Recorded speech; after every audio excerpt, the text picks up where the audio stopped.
Hi, and thank you for joining us on another episode here at Staying Kingdom Minded.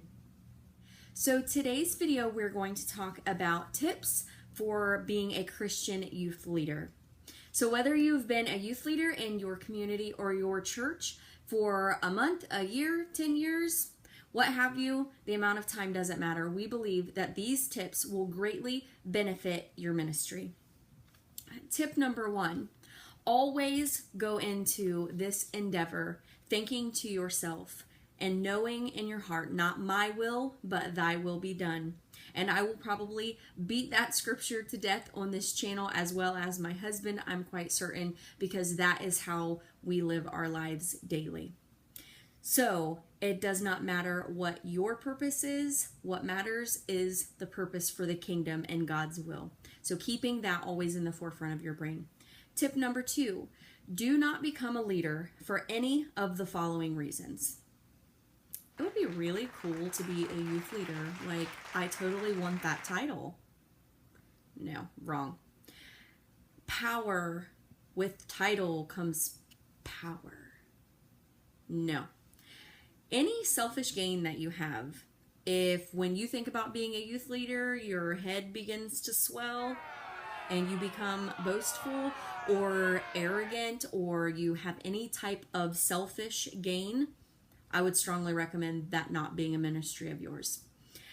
If money, I don't know if the position in your particular church is a paid position, but money or fame, if that's a reason why you're thinking about joining it to gain in those areas, I would say no. Those are not reasons. Those are all wrong reasons to go into youth ministry.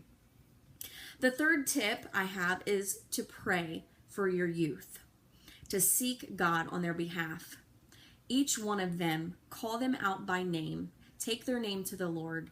That's very, very important that you are seeking God on their behalf and filling in the gap for them. Some of them are coming from Christian households where the families are doing that for them as well, but some of them are not. And so it is your responsibility as their leader to be standing and bridging in the gap for these youth members in your church, in your community.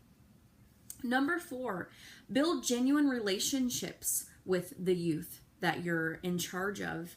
Show interest in them and support them. If they invite you to a ball game and you can attend, make sure you make that a priority if your time allows for that.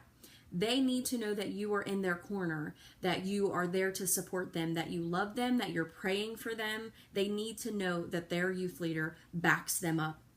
Number 5, live out being a Christian in front of them. Don't just talk the talk, but walk the walk. They need to see someone living a good Christ-like example for them. And that person, if it is not their parents, in addition to their parents, should be their youth leader, their pastor, and their church. You are their spiritual go-to people. So you need to walk the walk.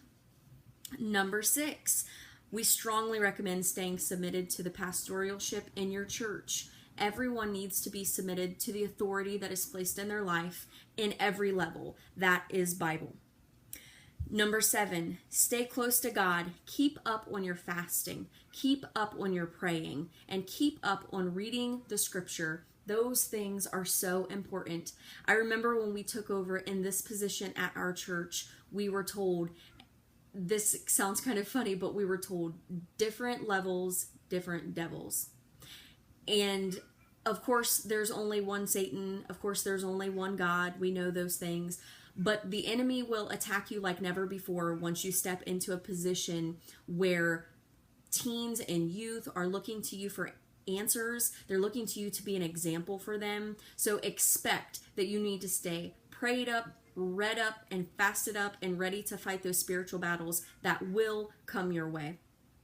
Number 8, keep the kids engaged, interested, and excited about not only coming to church, coming to youth ministry, but to serve God. Serving God is exciting, it's fun, and it's rewarding. Let's just face it, the retirement plan is out of this world.